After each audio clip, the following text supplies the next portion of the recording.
Hey there, and welcome to the Everyday Marksman, the podcast where it's all about tactical skills for living a more adventurous life. I'm your host, Matt Robertson. On today's episode, we are talking about something that I've danced around in the past, and we're finally getting into it today, and that is buying your first handgun. This is one of those topics that you can share with your friends.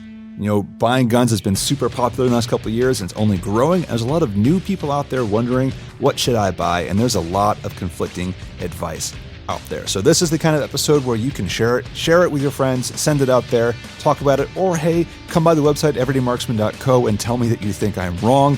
I'm totally cool with that. While you're there, check out the YouTube channel and our awesome community of marksmen. All right. Let's get into why I was inspired to actually buckle down and make this episode, because traditionally I am a rifle person, not so much with the handguns. It's never been my specialty, but here we are. I think it's time to talk about it because we've been on this whole trend of Scenario X. Now, as a reminder, Scenario X is our fictional national disaster, weather, whatever, end of the world, but you and your small group of community members are pretty much on your own, and you're stuck with what you've got. And I want to make sure that people have the right skills and equipment to be as effective as they can. And while I fully admit that rifles are the preferred way to go about doing business when it comes to self-defense, pistols have a role too. And this all comes to a head for me a while ago when I was in my local gun shop, wrapping up a range day, and I was standing by the gun counter looking at what was new. And there was a couple of gentlemen there who were shopping for their first handgun, or rather one of them was shopping for their first handgun, and his buddy was with him, egging him on as he went. And while I'm trying to point out distinctions of, you should check out this one, or hey, this is what this one is good for, they made the exact same mistake that I did when I was that age. So if we rewind the clock to when I was 22, freshly graduated from college, and I was being done with my money, and I wanted to buy guns. So my very first gun was a Springfield M1A. My second gun was a Springfield 1911 loaded model, black stainless. It was a match target model. Beautiful, beautiful pistol. Absolutely wrong pistol to buy as a first handgun for me, not really knowing what I was going to do with it. And these guys are making the exact same mistake, except it wasn't a 1911. It was a very nice, all stainless steel Walther PDP match model. It was heavy, it was shiny, and he was saying he was never going to carry it. It was only going to be to take out of the safe and show off to his friends. And I remember thinking the same thing until I got serious about shooting. And I was like, you know what? I actually want to carry. And then I did not want to carry this giant block of stainless steel 1911. And that sent me down the path that has led me to today, learning lots of things as I went along. So let's get into it.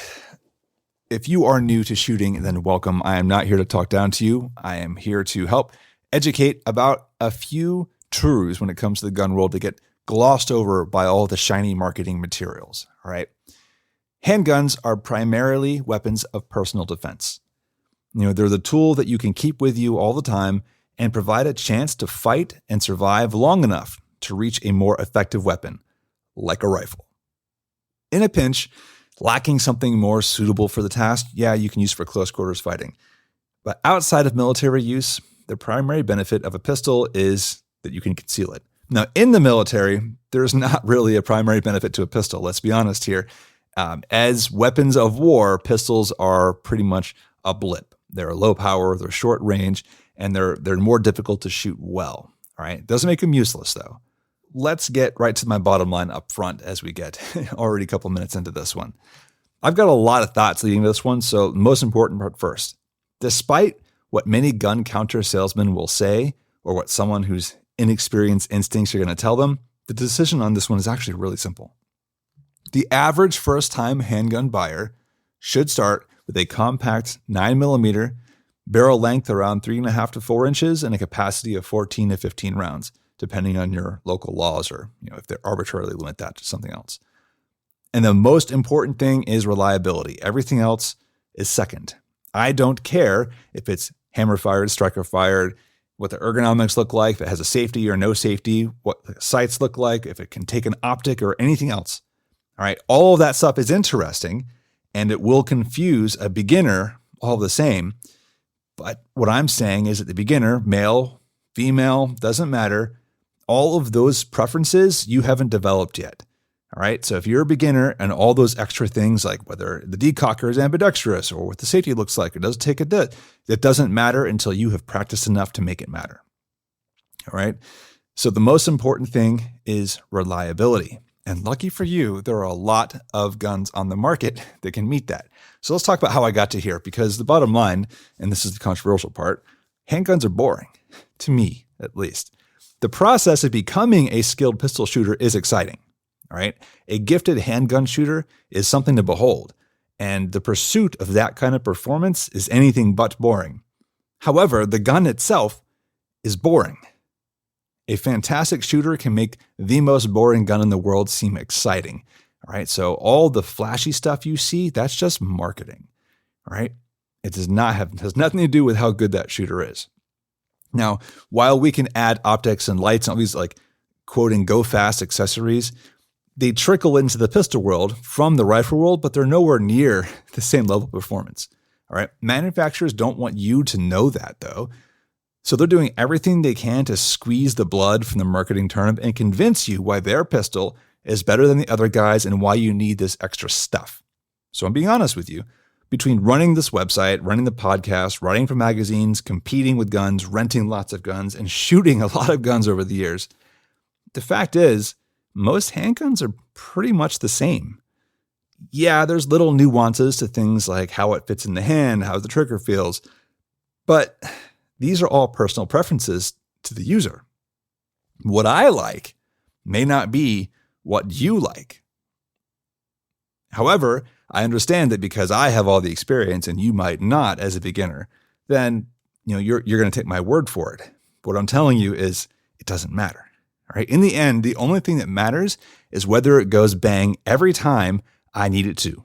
Now, this actually will knock out a lot of pistols from the running, but there's a lot of other great ones on the market. So let's talk about that reliability question.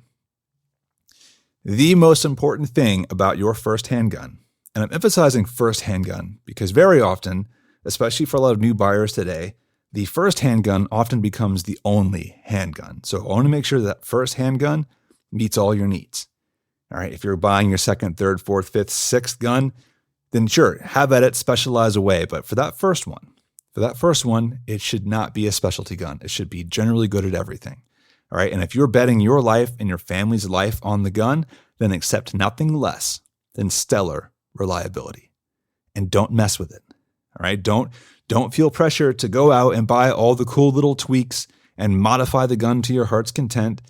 Competitive shooters love to modify things to shave an ounce here or there, change the balance, use different spring weights so it cycles faster with light load ammo. The trouble with all that is that every modification that you do takes the gun further away from its engineered factory specification. And that puts it further and further into unknown reliability. So just don't do it. Everything is secondary to reliability. Now, there are several manufacturers and models out there that all have great reputations to start with, but the safest bet is usually to stick to companies and models known to compete for military and law enforcement contracts. All right, now there's a lot of those. The ones off the top of my head, and you can check out the article associated with this one, but here, if you want to write them down, Glock, almost any model, but particularly the Glock 19, Glock 17, Glock 43, or 43X, or any of the X models.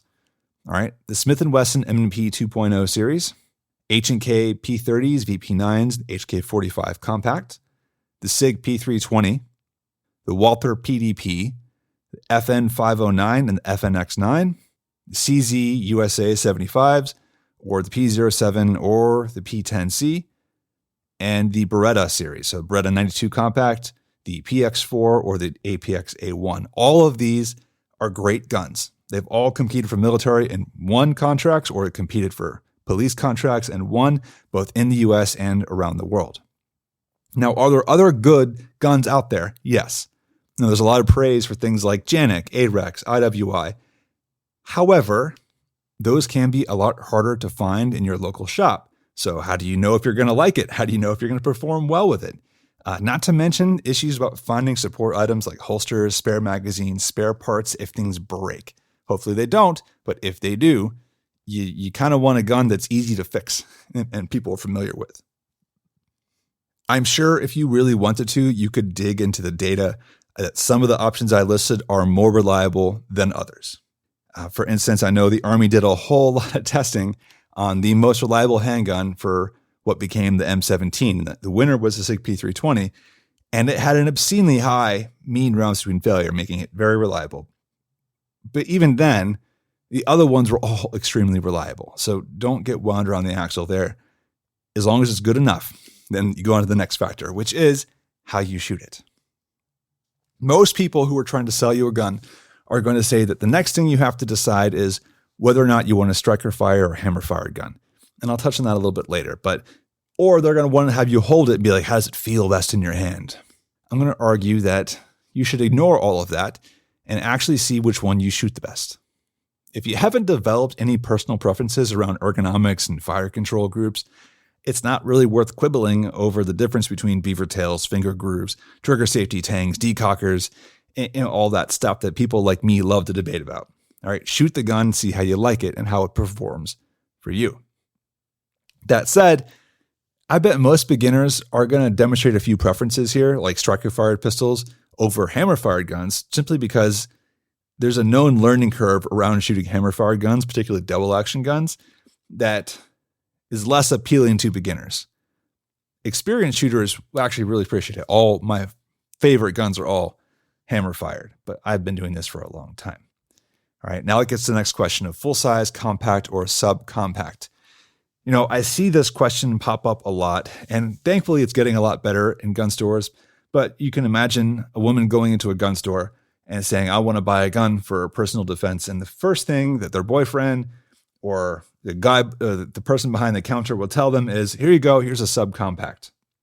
And the assumption is that's the gun to get because, well, it's smaller for smaller female hands. And the reality is that's a bad decision, all right? And I'll talk about that here in a second. Now, rewind and let me state that I'm a believer in the idea of one gun. And I'm putting that in air quotes, the one gun concept. What do I mean by that? I mean, it's reasonable to use the same gun for a variety of tasks from concealed carry, home defense, competition, and training. Some people really get wrapped around the axle with multiple guns, each one having subtle differences that make it better for this or better for nightstand duty or better for competition. I think most people can skip right past that for a long, long time. The vast majority of people do best with a compact size handgun. Now, in handgun terms, compact means about a 4-inch barrel with a capacity of 14 to 15 rounds 9mm. All right, this is the ultimate compromise gun. It's small enough to conceal, large enough to hold and control comfortably, and has enough capacity for training and match stages, right? The other configurations all give compromises. So for example, full-size duty guns usually give up that concealability because they're meant to be carried outside the body in a large holster, so they have that higher capacity, longer barrel. But typically, they don't give you that much more capacity. My Beretta 92 is significantly larger than my 75 PCR, but it only holds 2 more rounds. All right. Now my CZP-10, all right, now we're talking 20 rounds. That's a little bit different. All right. But I'm not concealing that. All right. Now you go down the other end of it. You have the subcompact guns, and they are going to give up capacity. They may be 6 to 8 rounds, and they're really small and not very controllable. So they're not very pleasant to shoot, which means you're not going to practice with them. All right. And the most important thing here is that you get comfortable with the gun that you buy. You can practice it. So by starting with the compromise option, you're giving yourself room to grow in any direction. You want to move from nightstand duty to actively concealed carrying it? No problem. Get a holster and have at it. Want to start competing? Go for it. It'll work great until you decide to step up to a full-size match gun if you ever feel the need to. So let's talk about women and females. A lot of shooters fall into that trap of thinking women are better served with really small guns for small hands. And while that small gun will look physically less intimidating for that size, physics still matter, all right? With less physical mass and less gripping surface for the hands, a subcompact carry guns are just going to have snappier recoil and they're just more difficult to control. In an interesting turn, though, I noticed the Walther released the PDP F series, which is a compact size handgun with a different group of ergonomics, like around the length of pull for the trigger, the shape of the grip. It's not subcompact, it's just different. And I have no experience with it, but I do think it's a notable effort that companies are paying attention to the trend away from smaller is better advice. All right. Now, on the other end of that, I'll use my wife, Allison. She's a big fan of my full-size Beretta 92, my 1911, and my CZ PCR. All right, well, that's a compact one. But she actually prefers the larger handguns because she's more comfortable holding them. So as long as she has the hand strength to pull the triggers on it, then no problem. Now, I mentioned the hand strength thing because I own a lot of double-action guns. So one of the questions that always comes up here is hammer-fired or striker-fired. Now, I've got a whole another post on this, again, linked in the article associated with this episode, so I'm not going to linger on it too long. But I'll say this. It's a personal preference. New shooters who have not yet developed strong marksmanship fundamentals usually do better with the striker-fired pistol because it's a consistent trigger from shot to shot. Experienced shooters, people who've put in years and years to do this well, tend to... Well, they still might do better with striker, but they could perform slightly better with a hammer-fired gun because they can get lighter triggers. They can get smoother trigger pulls. You can get a better trigger out of a hammer-fired gun. So shooters who carry the gun a lot may also prefer an exposed hammer and that heavier double-action pull because it's a safety thing. All right. So if I carry AIWB, if you know what that means, I carry it down the front of my belt. And I like to, when I reholster, my thumb rests in the back of that hammer. And if I ever feel that hammer moving backwards as I reholster, I know something's pulling the trigger and I can stop. With a lot of striker-fired guns, you don't get that safety, right? You don't know. And there's also an element of that when I do go for that first shot, it is a heavier trigger pull. Now, a lot of double-action guns are going to be in that like 12-pound range. All of mine are closer to 6 or 7 pounds. So it's not significantly heavier, but it is heavier than the 3 and 4 pounds of the single action. All right. So there's a safety element there of that first shot. You kind of know you have to want to do it. All right. Okay. That gets me to the safety or no safety question. You know, one of the most successful marketing campaigns I've ever seen in the gun world was Glock convincing everyone that external safeties were unnecessary, if not outright harmful. You see it all over the place today with people balking at the idea of an external safety on their gun, even if it has a really light trigger pull and no other mechanisms for stopping you from pulling the trigger. All right. Now, on the other hand, there are generations of successful shooters who use things like 1911s, Browning high powers, Beretta 92s. You know, there's not a great argument against safeties, in my opinion. Now, when you select a pistol, whether it has a safety or not is really your personal preference and risk tolerance. Now, I completely understand wanting a mechanical safety on a pistol in a house with children. You know, generally, I don't care for mechanical safeties on my hammer-fired double-action guns. Striker-fired guns, I can go either way. I have examples of both, all right? Now, should you choose a gun with a safety, though, there are 2 things you should consider. First, that safety mechanism needs to be large enough to use quickly and instinctively as you draw the gun. So as a bad example of this, the safety on my FNS 9 is tiny and it's tucked up to the rear of the slide, and it's really easy to miss it and fail to deactivate it during an emergency. All right, if I'm wearing gloves or my hands are slick, that little safety switch is just small. All right, I would much rather it be larger, like what you would find on a lot of newer designs. Secondly, if you're going to use a safety, then you absolutely must train to use that safety consistently. Always, always, always practice deactivating that safety lever as part of the draw sequence so that it is instinctual.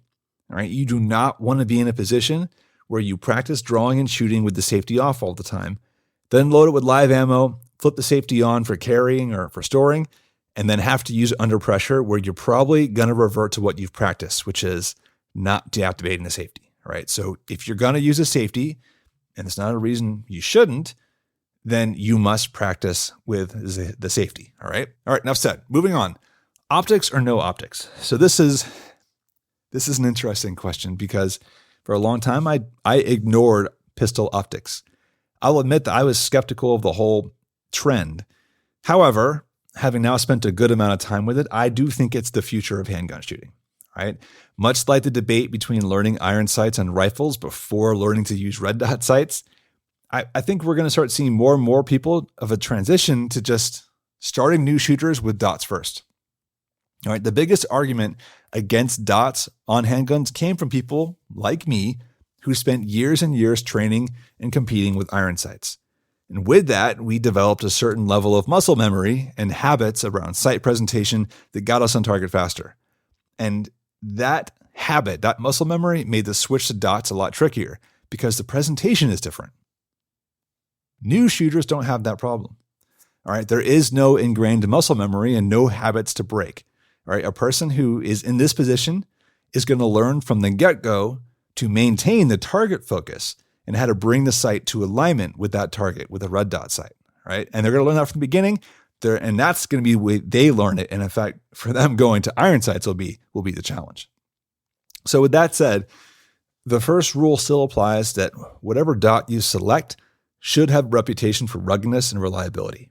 The gold standard today is the Trijicon RMR, with a notable nod to some enclosed options like the Aimpoint Acro P2 and Steiner MPS. On the more budget-friendly side of things, the HoloSun 507C and 509T have both built up pretty good reputations.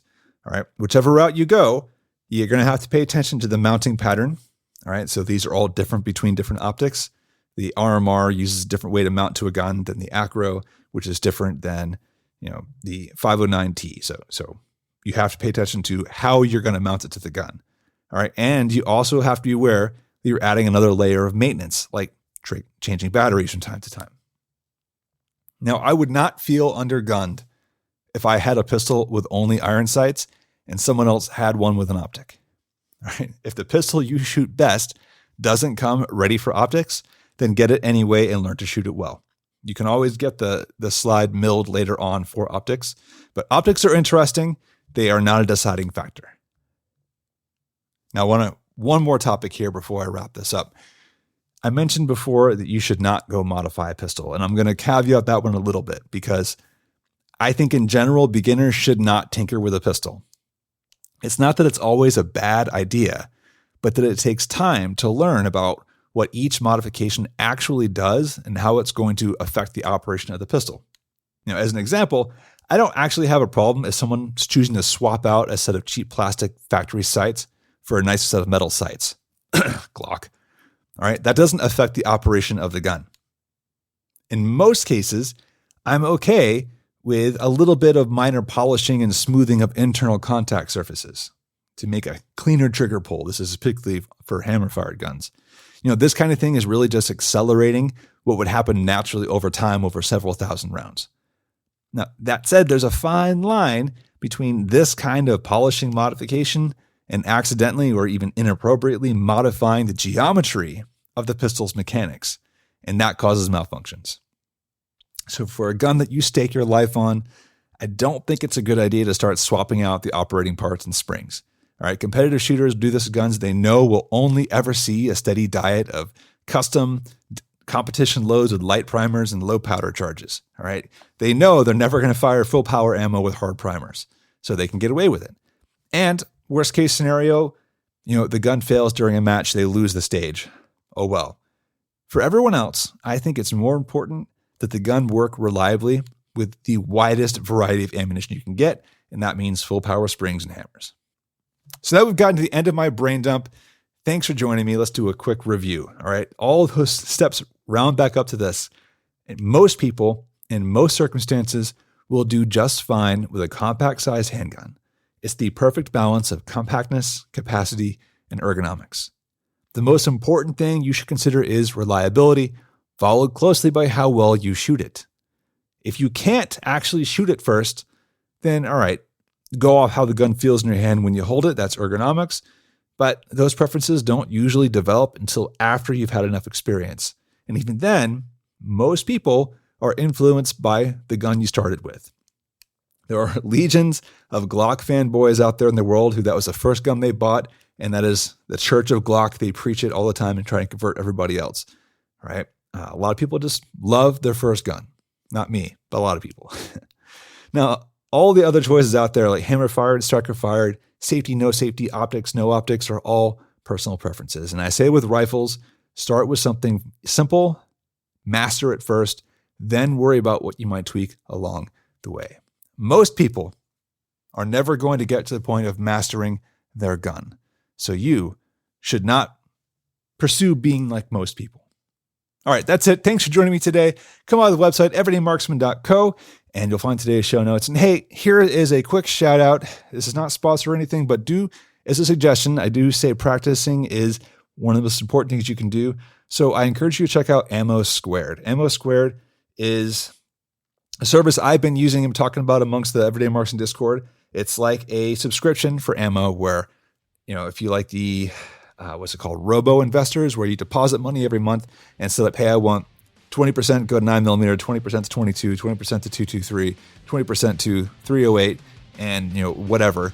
And they just go buy it at a really cheap price and stockpile it for me in their location and then mail it to me when I want it.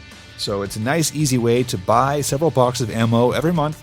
You just stockpile it slowly in the background. I have a whole write-up on it at everydaymarksman.co/ammo, or if you go to ammosquared.com/marksman, you can get 20% off your first crate. So do consider it. I do think it's a worthwhile way to build up your practice ammo and even your defensive ammo over time. All right, that's it. Thanks for joining me. I will catch you next time. Have a good day.